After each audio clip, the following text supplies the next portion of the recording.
Assalamu alaikum, welcome to my YouTube channel Ahmad Electronic. अस्सलामु अलैकुम दोस्तों, ये सबक हमारा सबक नंबर 19 है और इसमें हम सीखेंगे रिले का क्या काम होता है और रिले कैसा काम करती है और किस तरीके की होती है। तो पहला सबक लिख लेते हैं हम।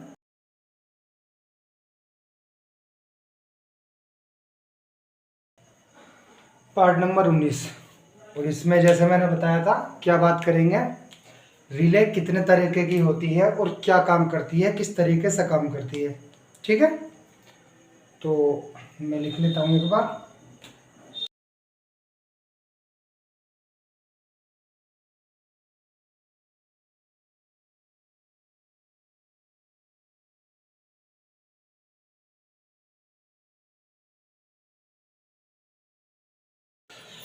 रिले काम कैसे करती है और कितने तरीके की होती है, यानी कितने प्रकार की होती है।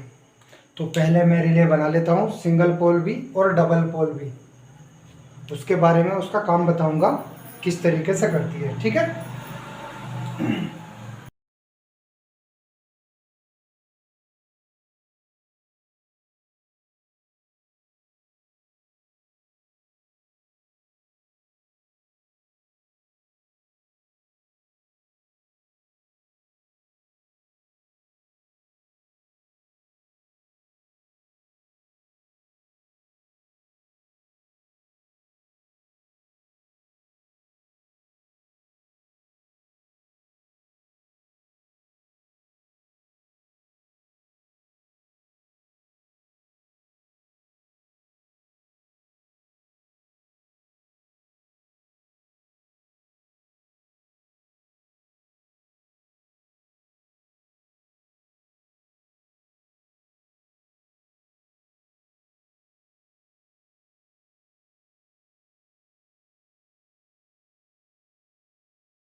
तो ये देख सकते हैं, ये दो मैंने रिले बनाई हैं।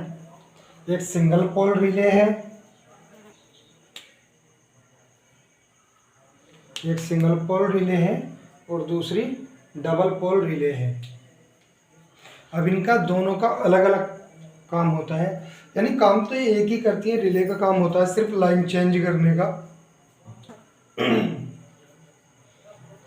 रिले का काम जो होता है लाइन चेंज करने का होता है, बाकी कोई काम नहीं होता।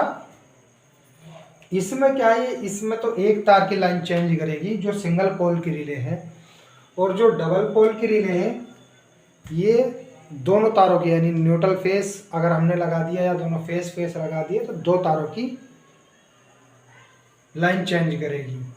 तीन पोल की रिले भी आती है, लेकिन यही समझनी अभी मुश्किल होंगी क्योंकि अब तक जो हमारे सबक थे वो काफ़ी हल्के फुल्के थे। ये थोड़ा सा उनसे हार्ड है, ज़्यादा हार्ड नहीं है, दिमाग में बैठ गया तो बहुत जल्दी जो है समझ में आ जाएगा इंशाल्लाह। और इस रिले का यूज़ जो करते हैं हम स्टेबलाइजर में, इन्वर्टर में और दूसरे ऑटोमेटिक चेंज ओवर बनाने में, हाई वोल्टेज कट के लिए, ये सारे सर्किटों में काम आती है। या स्टेबलाइजर में हाई वोल्टेज कट के लिए भी लगाई जाती है, इन सारी चीज़ों में काम आती है। अब ये काम कैसे करती है ये मैं बता रहा हूँ। एक चीज़ और ध्यान में रखें कि ये डीसी से चलती है, ये डीसी से चलती है। ऑटोमेटिक स्टार्टरों में भी रिले लगी हुई होती है, लेकिन ये जो रिले हैं अभी जो मैंने बताई हैं ये डीसी करंट से चलती हैं। बाकी जो स्टार्टरों की रिले होती हैं वो एसी से चलती हैं, वो भी मैं बता दूंगा किसी अगले सबक में, 3 फेस की होती हैं। लेकिन ये सिर्फ मैं बता रहा हूँ, ये आसान है उसके मुकाबले में। तो रिले के अंदर एक हमारी कॉइल होती है जिसमें डीसी करंट जाता है। उसकी पहचान ऐसी होती है, उसके जो दो पोल निकले होते हैं वो बारीक निकले होते हैं और के मुकाबले। सिंगल पोल के रिले में 3 पोल मोटे मोटे होते हैं। मिसाल के तौर पर अगर 20-25 एम्पियर की रिले लेंगे हम तो उसमें 3 कनेक्टर तो काफ़ी हैवी होंगे, लेकिन 2 जो कनेक्टर होंगे वो काफ़ी बारीक होंगे। तो वो करंट के होते हैं, रिले की कॉइल की करंट के। ठीक है, तो अब ये काम कैसे करती है, ये जो इसका ये पॉइंट है, एक मिनट,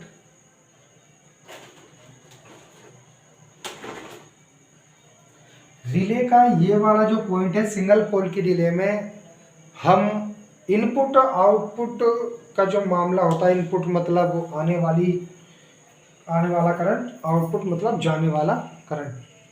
ठीक है, तो ये जो सिंगल पोल की रिले में जो सबसे अलग पॉइंट होगा हमारा, वो उसे हम इनपुट मान लेते हैं, और ये दोनों, या उसे हम आउटपुट मान लेते हैं, आउटपुट ही मानेंगे।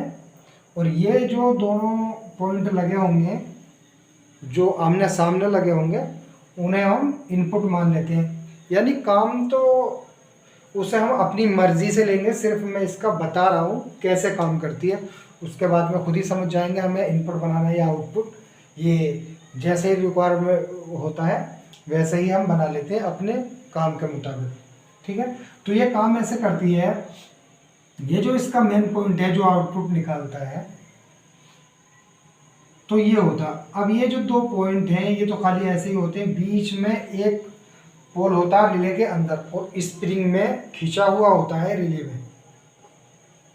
ठीक है, और उसी में से तार जुड़ा हुआ होता है, जैसे ये मेरा पेचकस चमक रहा है आपको, और इसी में से तार कनेक्ट होगा, जैसे ये है। ठीक है, अब इसमें एक स्प्रिंग लगा होगा,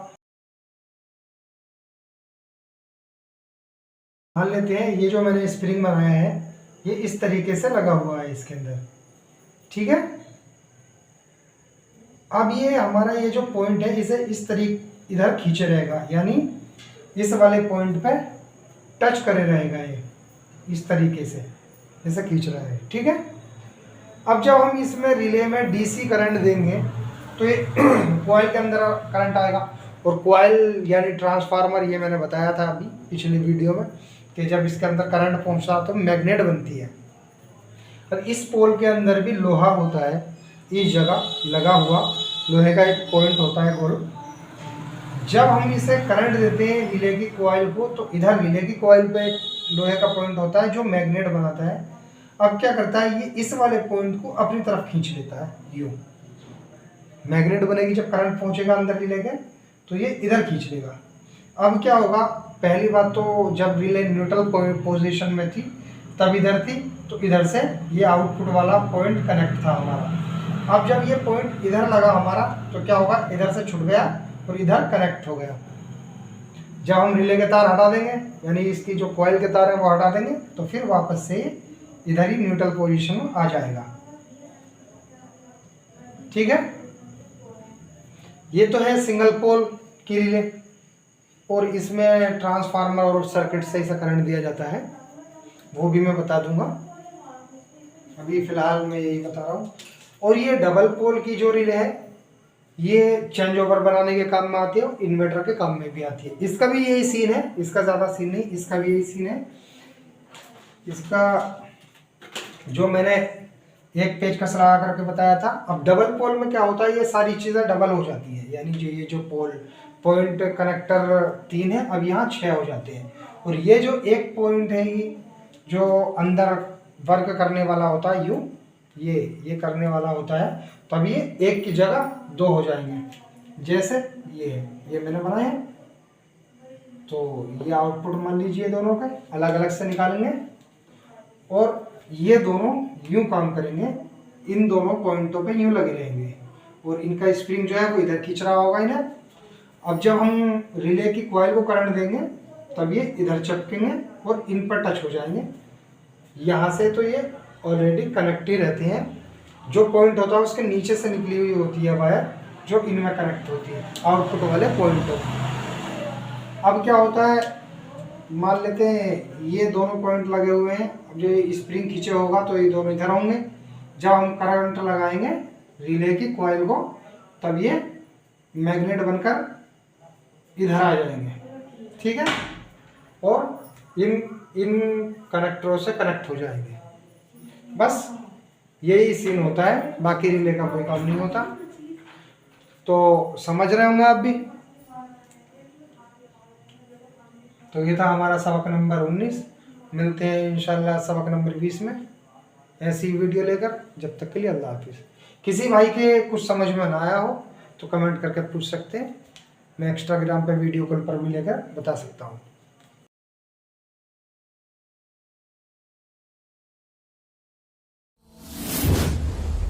Please my channel subscribe and video like share. Thank you for watching my video.